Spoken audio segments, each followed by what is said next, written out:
La verdad es que cuando leemos los Evangelios no deja de maravillarnos las obras y enseñanzas de Jesús.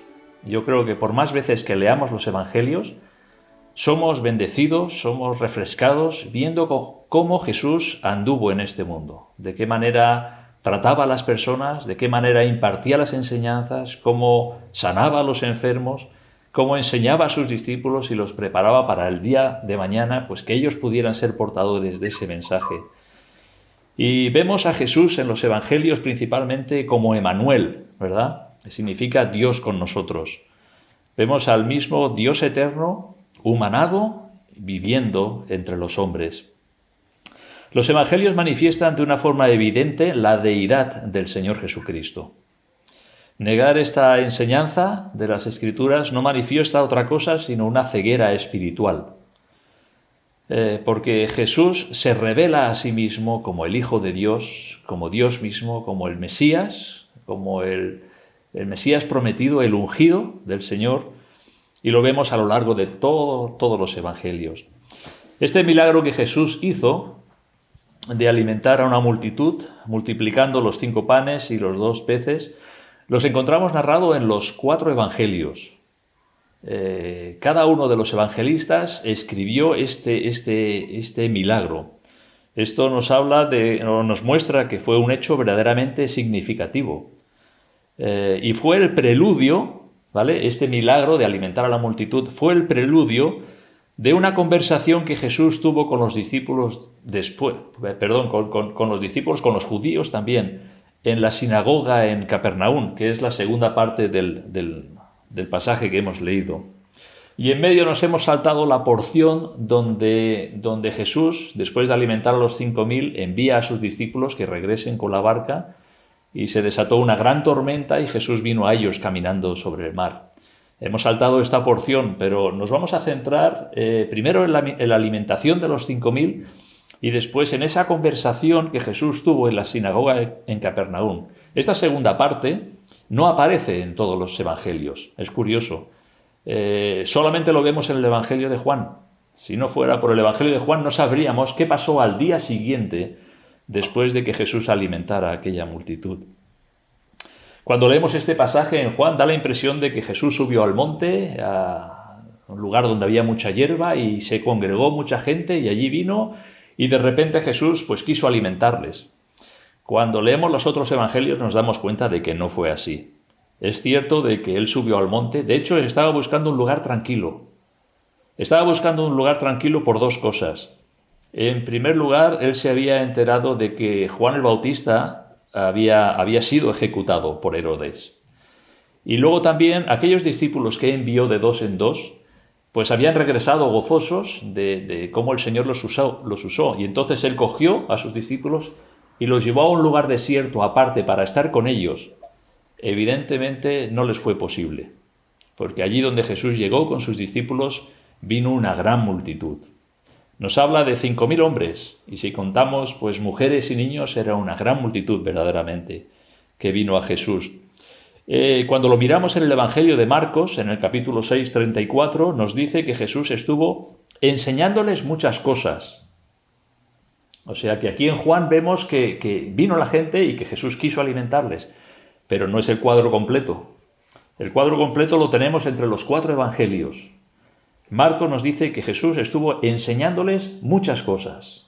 Estuvo dando esas enseñanzas a los discípulos. En Mateo 14:14 nos dice que estuvo sanando a los que de ellos estaban enfermos. Vemos el ministerio de Jesús en cuanto a enseñanza y en cuanto a sanidad también. Y en Lucas 14:11 nos dice que Jesús les hablaba del reino de Dios y sanaba a los que necesitaban ser curados.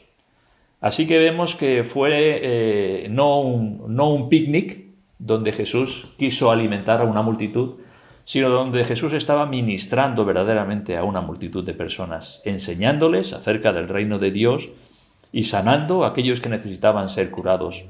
Con todas estas cosas se hizo tarde. Se hizo tarde. Y como se hizo tarde, Jesús quiso alimentar a aquella multitud. Y en el versículo 6 le hace una pregunta a Felipe.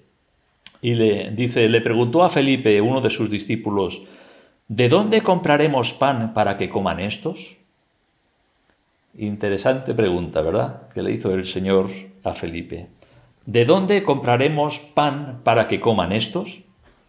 Y enseguida vemos a Felipe cómo se puso a calcular. Es bueno hacer cálculos. Y Felipe, pues enseguida se puso a calcular.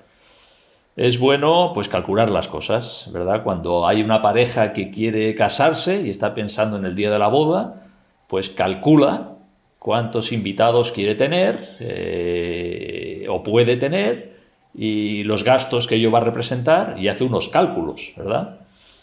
Cuando alguien quiere hacer una reforma en casa, lo normal es que más o menos calcules qué te va a costar, ¿verdad? Ese gasto que vas a hacer, esas reformas. Cuando alguien quiere hacer un viaje, pues lo mismo. Tengo un presupuesto de tanto, me puedo gastar X en este viaje y, bueno, pues calcula más o menos cuál va a ser el coste. Y es bueno hacer cálculos, y es lo que Felipe hizo. Después de que Jesús le preguntó, ¿de dónde compraremos pan para que coman estos? Felipe hizo un cálculo rápido y un poco escaso, si nos damos cuenta. Porque dice en el versículo 7, 200 denarios de pan no bastarían para que cada uno de ellos tomase un poco. O sea, fíjate que hizo un cálculo rápido y justito, justito, para que cada uno coma un poco. 200 denarios de pan, dice, no bastarían. Un denario era el salario de un jornalero en un día.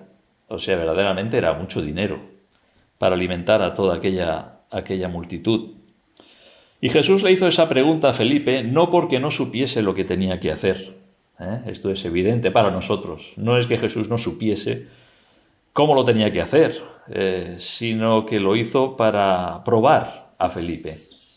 El Señor a veces prueba a sus discípulos, evidentemente no para ponernos en un compromiso, sino para mostrarnos cuán grande es Él. Y ahí estaba preparando primero a sus discípulos. Jesús había decidido alimentar a toda aquella multitud y sabía perfectamente cómo lo iba a hacer. Felipe, mirándolo desde un plano puramente humano, pues veía una imposibilidad.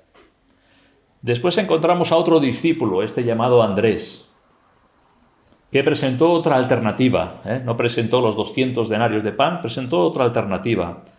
Aunque yo creo que él mismo se dio cuenta de que era algo ridículo, humanamente hablando.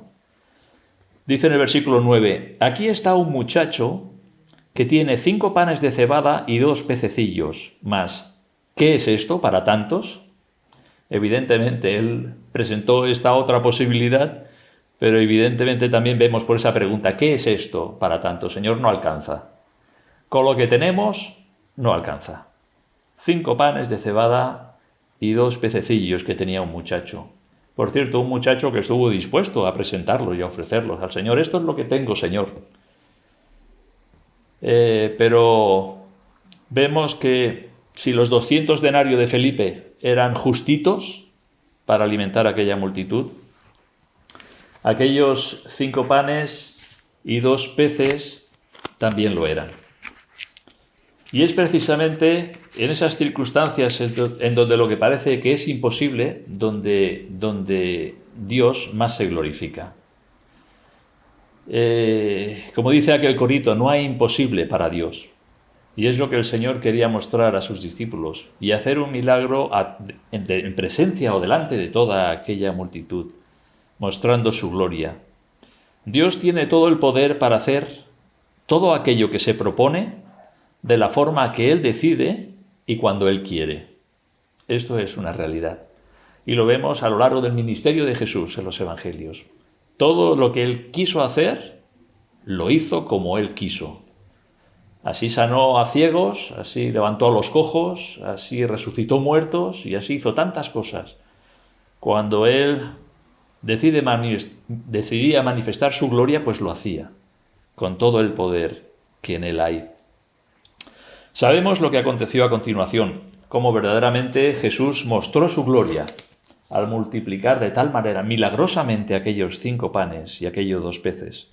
¿Recordáis el pasaje que el Señor hizo recostar a la gente en la hierba en aquel lugar, grupos de 50, y le dio a sus discípulos para que los repartieran a la multitud? Y nos dice la Escritura que comieron y quedaron satisfechos. O sea, no es como los 200 denarios de pan que decía Felipe, que justo llegaría, si es que llega. Con aquellos 5 panes el Señor lo multiplicó y quedaron satisfechos. Y no solo eso, sino luego el Señor pidió que recogieran los pedazos que sobraban, de los que recogieron 12 cestas llenas. Evidentemente Jesús mostró su gloria aquí, manifestó su poder. En medio de esta reunión con todas estas personas, donde Él estuvo enseñando y donde estuvo Él sanando, concluyó esa reunión pues con este milagro de alimentar a toda aquella multitud. Luego vemos en el pasaje que Jesús despidió a la multitud, también les dijo a sus discípulos coger la barca e ir al otro lado, y nos dice la Escritura que Él se quedó allí solo, en el monte, orando en comunión con el Padre. Y los discípulos es cuando pasaron la tormenta y Jesús vino a ellos caminando sobre el mar. Al día siguiente es lo que encontramos en el pasaje que queremos considerar, que es en el versículo, a partir del versículo 22, ¿verdad? Que nos dice al día siguiente, o sea, después de este milagro de multiplicar los panes y los peces, la gente buscaba a Jesús. Y fijaros que dice en el versículo 24, dice, cuando vio pues la gente que Jesús no estaba allí, ni sus discípulos, entraron en las barcas y fueron a Capernaum buscando a Jesús. Y hallándole al otro lado del mar, le dijeron, Rabí, ¿cuándo llegaste acá? Qué bueno es ver a la gente buscar a Jesús. Nos alegra cuando las personas tienen deseos por buscar a Jesús. De hecho, deseamos hablar a las personas de tal manera que deseen buscar a Jesús. Pero el problema es que en muchas ocasiones las motivaciones no son las correctas. Y Jesús, que conoce los corazones, sabía que aquellas personas que le estaban buscando no tenían una motivación correcta. Jesús conocía los corazones. Y en el versículo 26, fijaros que Jesús le dice, en el 25, le dicen, Rabí, ¿cuándo llegaste acá? Jesús no se detiene ni a contestar esa pregunta. Jesús está mirando no lo que le están preguntando, sino qué es lo que hay detrás, lo que hay en sus corazones. Nosotros vemos la fachada de las personas y nosotros vemos el exterior, pero el Señor ve el interior, Él ve lo que hay en el corazón. Y Jesús ni les contesta cómo vino hasta Capernaum. Jesús en el versículo 26 dice, respondió Jesús y les dijo, de cierto os digo que me buscáis, no porque habéis visto las señales, sino porque comisteis el pan y os saciasteis. Sabéis que cuando Jesús dice, de cierto os digo, es algo verdaderamente cierta. La motivación de vuestros corazones es que tenéis un deseo por las cosas materiales, no por las cosas espirituales. Una cosa es buscar a Jesús porque le reconoces como el único que tiene el poder de salvar tu alma y darte vida eterna. Y otra cosa es buscar a Jesús por un interés personal, porque satisfizo tu necesidad material. La una es una motivación espiritual, la otra es una motivación material. Jesús tenía todo el poder para satisfacer las necesidades físicas de todo el pueblo durante cada día, pero no lo hizo. Y había pobres en aquel tiempo en Jerusalén y en la tierra de Israel.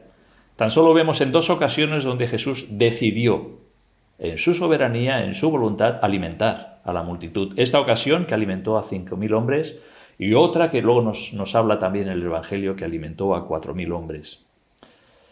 Él conoce, Él tiene el poder de alimentar.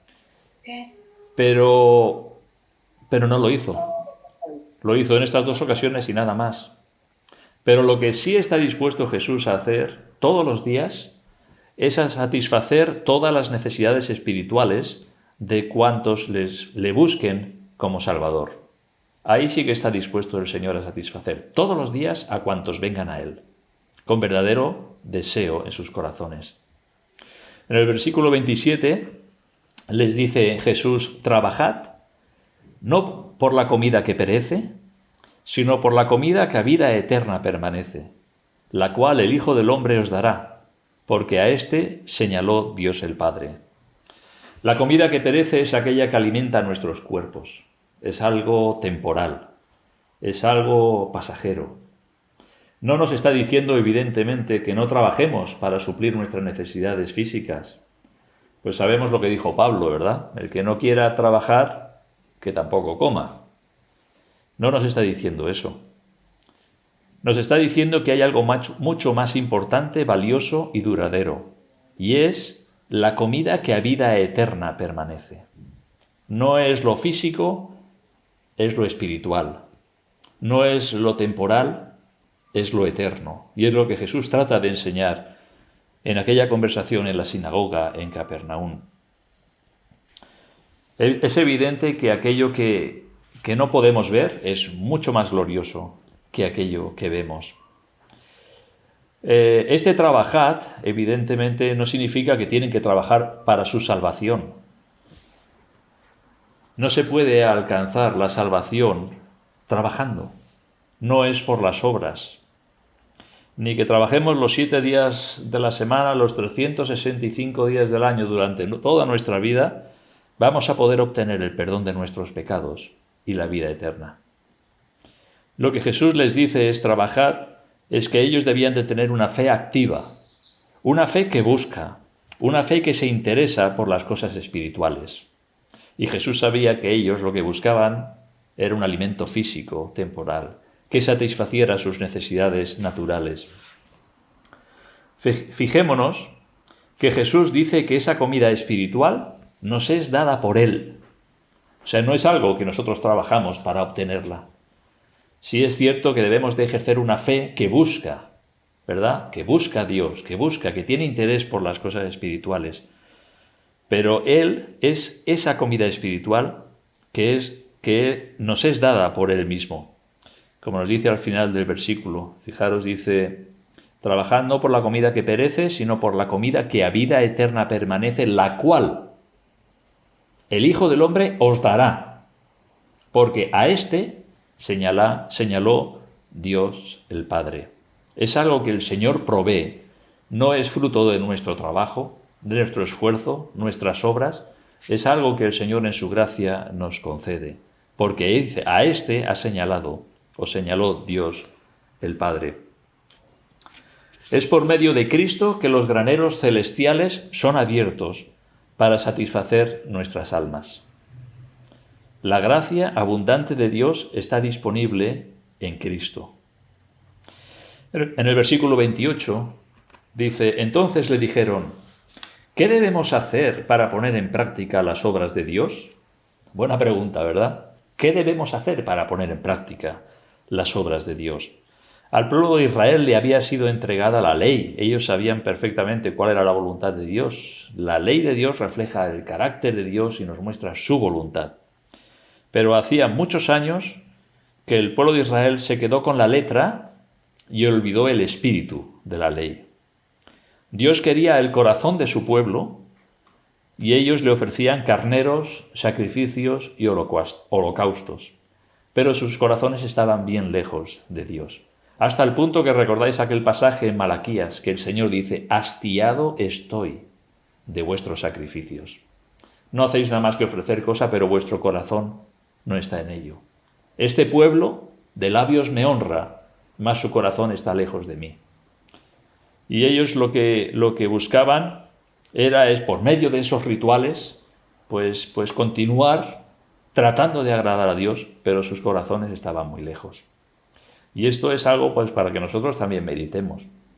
A veces entramos en nuestra vida cristiana y vamos como en esa rutina, y es posible que tengamos nuestra propia religiosidad evangélica, pero que nuestros corazones no estén ahí. El Señor ve más allá. El Señor ve nuestros corazones.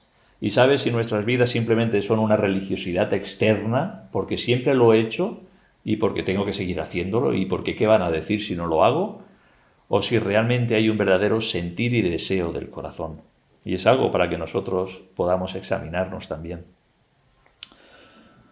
Olvidaron lo espiritual y se quedaron con lo ritual. Y Jesús ahora les recuerda lo que verdaderamente quería Dios el Padre. Fijaros en el versículo 29. Respondió Jesús y les dijo: esta es la obra de Dios, que creáis en el que Él ha enviado. Fijaros qué respuesta les dio Jesús. No les dijo: tenéis que guardar la ley. De hecho, era imposible que todos pudieran cumplir la ley y ser justos por ellos mismos. La ley lo que les dice es que eres pecador y no puedes hacer nada para salvarte. Pero esta es la obra de Dios, que creáis en el que Él ha enviado. Fe en Él, y nada más que fe en Él. Solo Cristo salva. ¿Cuál es la voluntad de Dios? ¿Qué es la obra de Dios? ¿Qué debemos hacer? Cree en el Señor Jesucristo y serás salvo. Le dijeron en el versículo 30, ¿qué señal pues haces tú para que veamos y te creamos? ¿Qué obra haces? ¿No es curiosa esta pregunta? El día anterior habían estado siendo alimentados por Jesús por medio de 5 panes y 2 peces. Habían estado escuchando las enseñanzas de Jesús allí en el monte. Había estado viendo cómo Jesús sanaban a los que de ellos estaban enfermos. Y ahora le preguntan, ¿qué señal pues haces tú para que veamos y te creamos? ¿Qué obra haces? Cuando evidentemente todo el ministerio de Jesús, Él fue enseñando, esa era su principal labor, y a continuación Él iba haciendo milagros en su soberana voluntad. El día anterior se habían saciado con aquellos 5 panes y 2 pececillos, pero vemos cuán persistente es la incredulidad. Seguramente ya habían digerido aquella comida. Seguramente ya volvían a tener hambre. Así es lo físico, es algo temporal. Hemos sido creados con esa continua necesidad física. Pero ellos querían seguir comiendo de lo que el Señor les diera. Si nos fijamos en el último versículo de la porción anterior, dice, querían coger a Jesús para hacerle rey. Qué mejor rey, ¿verdad?, que alguien que pueda alimentar a una multitud sin tener que ir a trabajar, sin tener que ir a pescar, sin tener que ir a labrar la tierra, sin tener que sudar, ¿verdad?, para poder conseguir el sustento. Mejor rey que este, ninguno. Ellos ya habían digerido aquellos panes y aquellos peces. Ellos querían de nuevo que Jesús les diera de comer. Además, presentan sus argumentos. Fijaros el versículo 31. Nuestros padres comieron el maná en el desierto, como está escrito, pan del cielo les dio a comer. Esto es algo que había pasado cuando Israel salió de la cautividad en Egipto y estuvieron por el desierto, y cierto es que el Señor milagrosamente les proveyó el maná. Durante 40 años ese fue el pan, el alimento que Dios les daba día a día, día a día. El Señor estuvo proveyendo para sus necesidades. Y aquel hecho tan glorioso de la antigüedad, pues había pasado de generación a generación a generación, de padres a hijos, lo que el Señor hizo en el desierto, preservando la vida a su pueblo y proveyendo ese pan del cielo. Y es lo que ellos dicen. Nuestros padres comieron el maná en el desierto, pan del cielo les dio a comer. Sus pensamientos seguían siendo el deseo por las cosas materiales. ¿No es cierto que a veces hablamos con las personas y vemos el poco interés por las cosas espirituales? Parece que toda la conversación de nuevo se gira y nada más que hablamos que si de las cosas materiales, del dinero, del trabajo, de las posesiones, de si me toca la lotería, de las esperanzas que muchas personas tienen en ello, algo que es temporal, algo que no sacia. Lo material no sacia. Puedes tener el yate más grande del mundo, puedes tener la mansión más portentosa del mundo entero, no sacia. Las cosas materiales no sacian las necesidades espirituales del alma.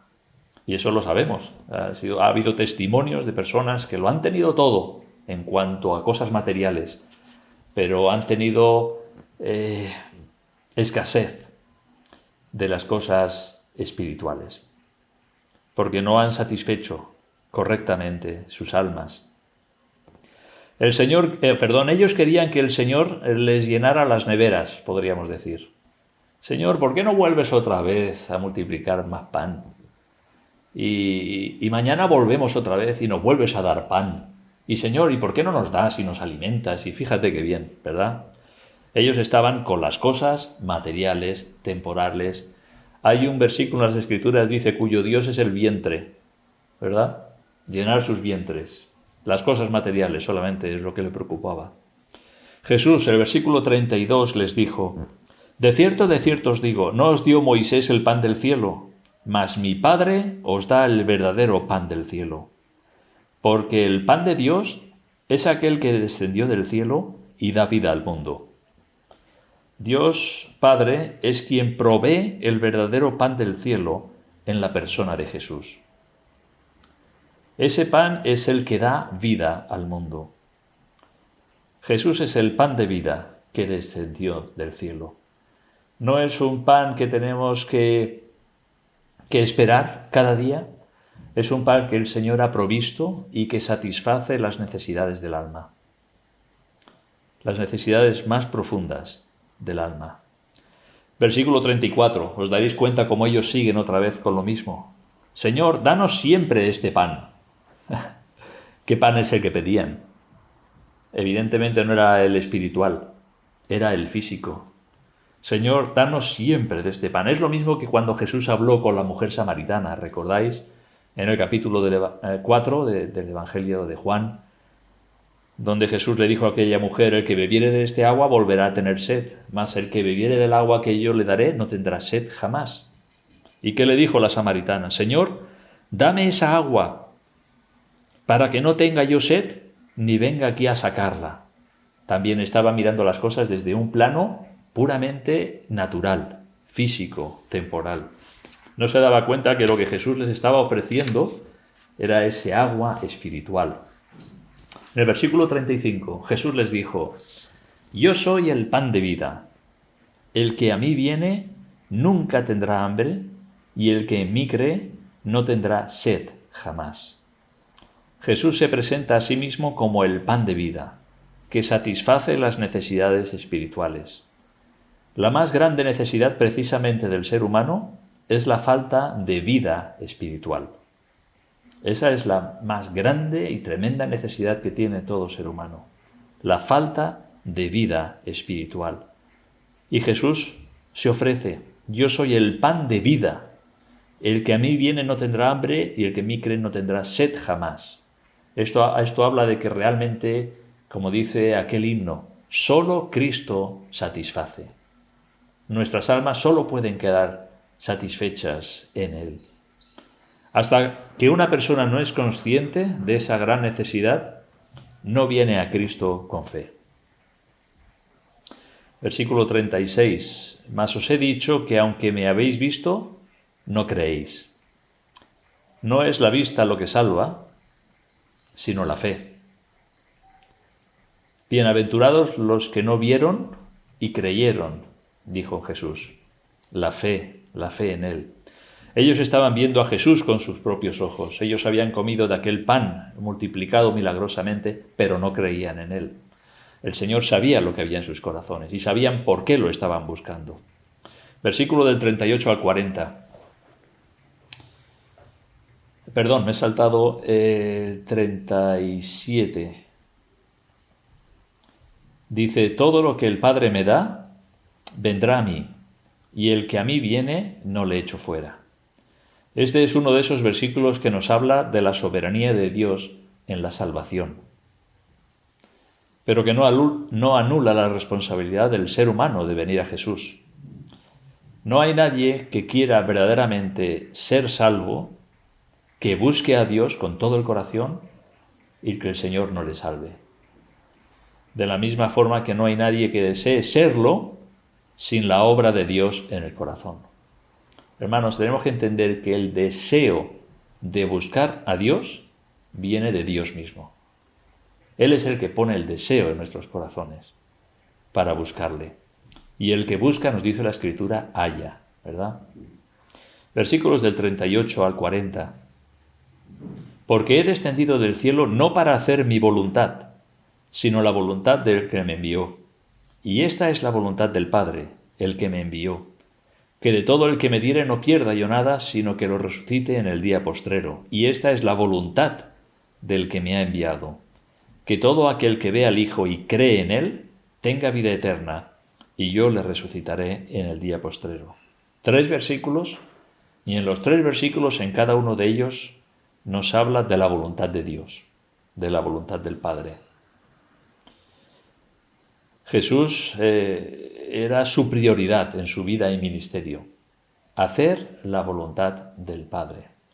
Incluso recordáis cuando él estuvo en Getsemaní, cuando él oró, Padre, si es posible, pase de mí esta copa, pero no se haga mi voluntad sino la tuya.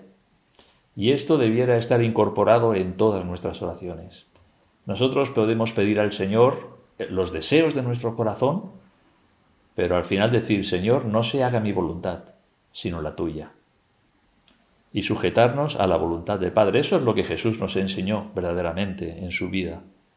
Y vemos en estas 3 ocasiones que nos habla de la voluntad de Dios Padre. En primer lugar, Jesús en su humanidad dice, se sujetó a la voluntad del Padre. En segundo lugar, la voluntad del Padre es que Jesús cuide de los que creen en Él y los resucite. Y en tercer lugar, la voluntad del Padre es los que creen en Jesús sean resucitados para vida eterna. Así que vemos que la voluntad del Padre es para nuestra bendición y vida eterna.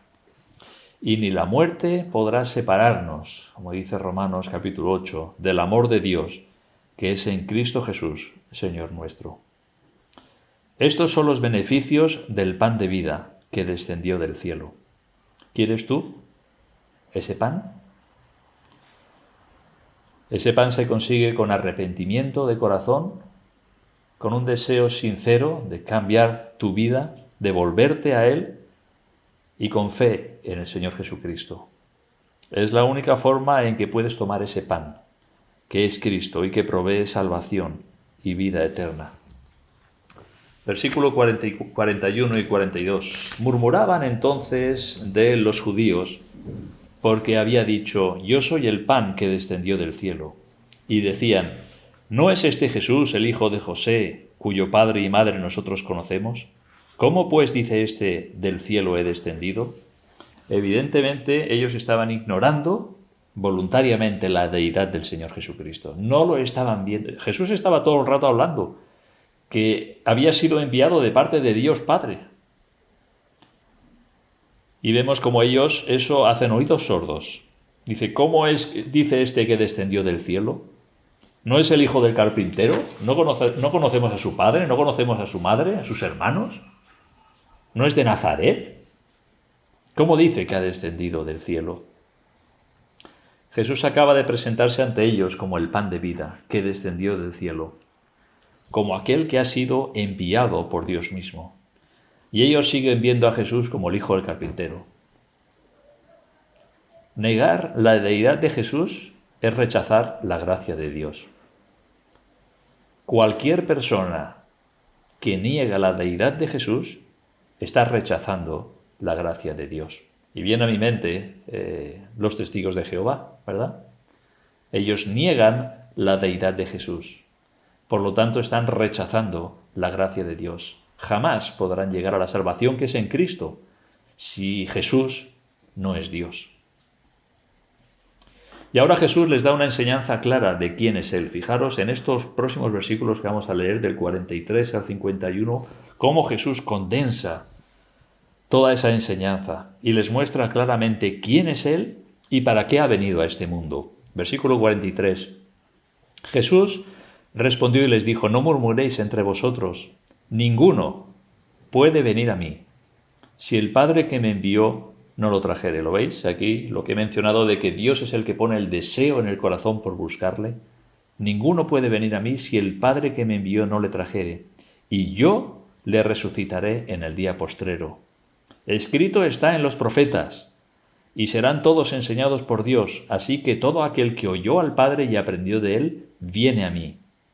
No que alguno haya visto al Padre, sino aquel que vino de Dios, éste ha visto al Padre. De cierto os digo, el que cree en mí tiene vida eterna. Yo soy el pan de vida. Vuestros padres comieron el maná en el desierto y murieron. Este es el pan que desciende del cielo, para que el que de él come no muera. Yo soy el pan vivo, que descendió del cielo. Si alguno comiere de este pan, vivirá para siempre. Y el pan que yo daré es mi carne, la cual yo daré por la vida del mundo. Vemos cómo en estos versículos se condensa la enseñanza de Jesús. Y vemos cómo es su mensaje, en primer lugar, de esperanza. En el versículo 44 dice, y yo le resucitaré en el día postrero. Es un mensaje de esperanza. Luego también vemos que es un mensaje de vida eterna. Versículo 47, el que cree en mí tiene vida eterna. 48, yo soy el pan de vida. Y el 50, para el que de él come, no muera. Es un mensaje de vida eterna. Y también vemos que es un mensaje de redención. En el versículo 51, cuando dice, la cual yo daré por la vida del mundo. Redención. El Señor puso su vida en nuestro lugar. Él sufrió nuestra condenación eterna en aquella cruz, en nuestro lugar, como nuestro sustituto. Versículo 52. Entonces los judíos contendían entre sí diciendo, ¿cómo puede éste darnos a comer carne? No podían comprender que lo que Jesús les trataba de decir, su falta de fe en Él, como el Hijo de Dios, les llevaba a rechazar ese mensaje de esperanza. Y no entendían. Ellos seguían pensando en ese pan que podían masticar, ese pan que satisfizo sus necesidades, su hambre. La condición para participar de la redención y la vida eterna es fe en Jesús. No una fe superficial, sino una fe de corazón. Y ahora les dice unas palabras muy difíciles de digerir para los que no creen en Jesús. Versículos del 53 al 58. Dice, Jesús les dijo, de cierto os digo. Ahora imaginaros cómo sentarían a los discípulos, a los judíos, estas palabras. Si no coméis la carne del Hijo del Hombre y bebéis su sangre, no tenéis vida en vosotros. ¡Buah! ¿Qué está hablando aquí Jesús? Suena a canibalismo, ¿no? ¿Cómo sonaría, verdad, aquellos judíos? Si no coméis la carne del Hijo del Hombre y bebéis su sangre, no tenéis vida en vosotros. El que come mi carne y bebe mi sangre tiene vida eterna, y yo le resucitaré en el día postrero. Porque mi carne es verdadera comida, y mi sangre es verdadera bebida. El que come mi carne y bebe mi sangre, en mí permanece, y yo en él. Como me envió el Padre viviente, y yo vivo por el Padre, asimismo el que me come, él también vivirá por mí. Este es el pan que descendió del cielo. No como vuestros padres comieron el maná y murieron, el que come de este pan vivirá eternamente. Estas verdaderamente serían unas palabras muy duras de poder entender. Aquellos que tenían una ceguera espiritual tremenda. A nosotros, ¿qué nos suena? A los que somos discípulos de Jesús, a los que hemos creído en Él como nuestro Señor y Salvador, ¿a qué nos suena? Nos suena la obra del Calvario, nos suena el partimiento del pan, ¿verdad? De hecho, cuando partimos el pan, estamos recordando de una forma simbólica cómo Jesús entregó su cuerpo y derramó su sangre y cómo realmente lo hizo por amor a nosotros. Una fe superficial es como contemplar una deliciosa comida, pero no comer de ella. ¿Os imagináis? Imaginaros cuando el hermano Antonio nos hace estas paellas, que algún día tenemos que volver a hacer alguna, y vemos esa hermosa paella allí, pero no comemos de ella. ¿Y de qué nos sirve? nos sirve de bien poco, ¿verdad? El alimento que nos nutre es aquel que comemos, no aquel que contemplamos. Hay un dicho que dice que somos lo que comemos, ¿verdad? Somos lo que comemos. Aquellos alimentos que comemos son los que nos nutren y vienen a formar parte de nosotros dándonos las energías que necesitamos. Pero debemos comer. No es solamente contemplar, ni oler, es comer. La fe superficial contempla. La fe verdadera come. En cuanto a la fe, comer a Cristo no significa otra cosa sino creer en Él. Comer a Cristo significa creer en Él. Significa una identificación completa con Él. No solamente es que lo contemplamos, sino que Cristo viene a formar parte de nosotros. Fijaros en el versículo 56.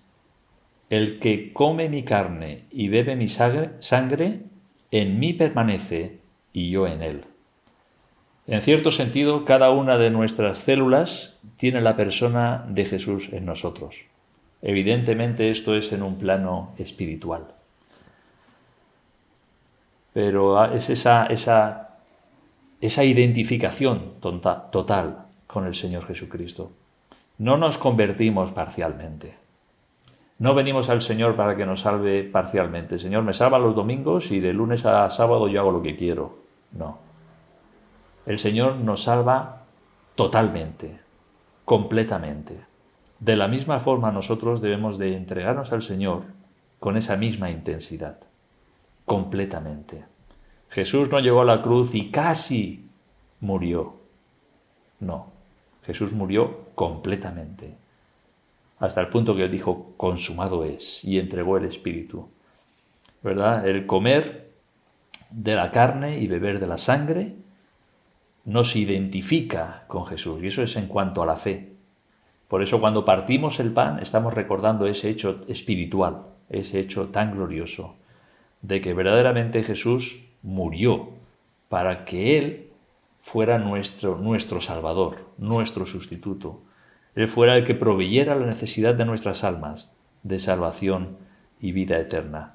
Versículo 59 al 60, al 62. Dice, estas cosas dijo en la sinagoga enseñando en Capernaum.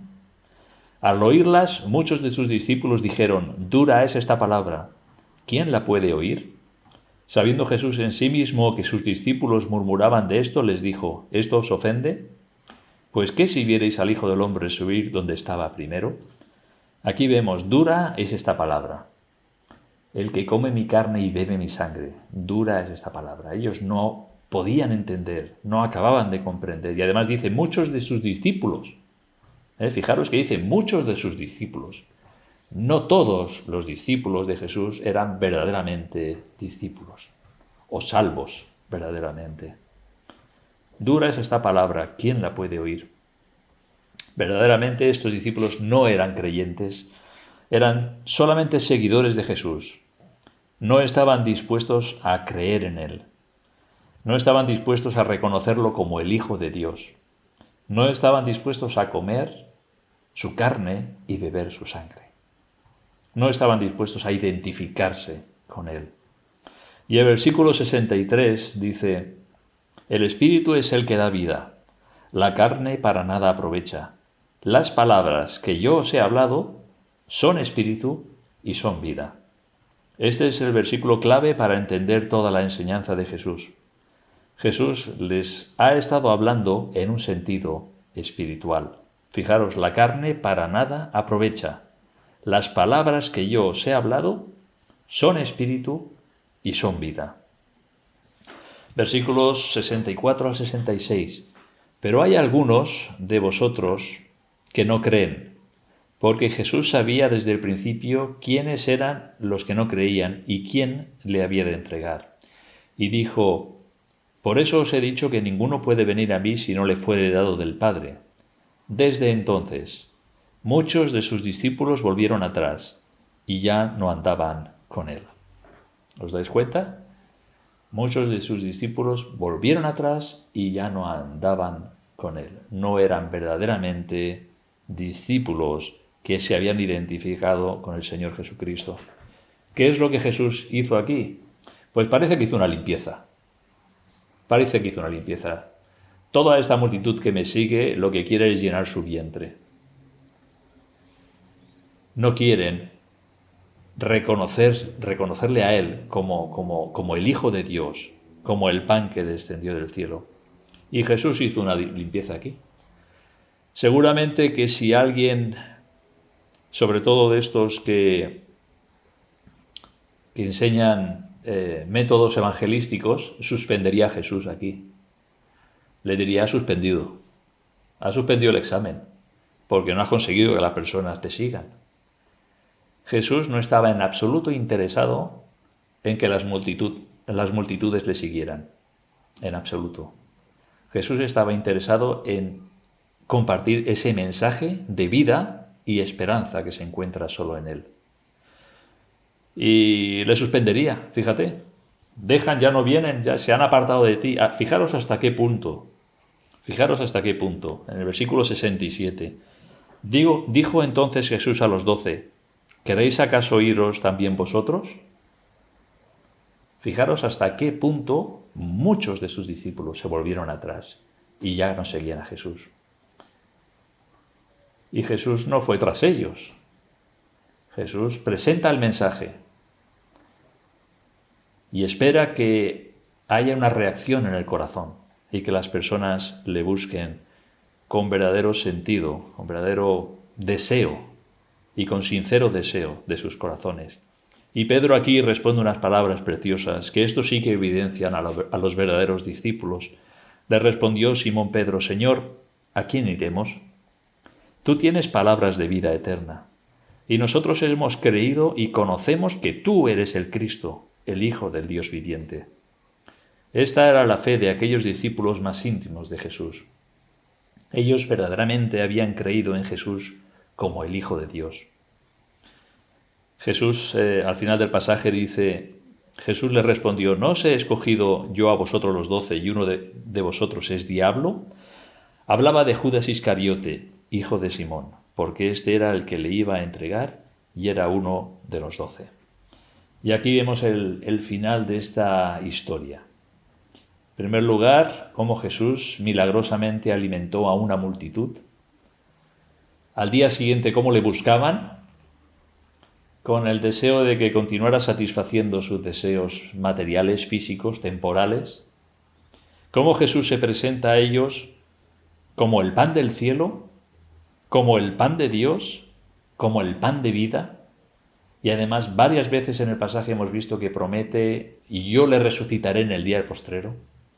El que comiere de este pan no tendrá hambre jamás. Les da unas preciosas promesas. La bendición de Dios está ahí en ese mensaje. Y muchos siguen mirando sus estómagos que tienen hambre. Y es triste, pero esa es la realidad. Nosotros tenemos que dar gracias a Dios por ese pan del cielo que nos ha sido dado.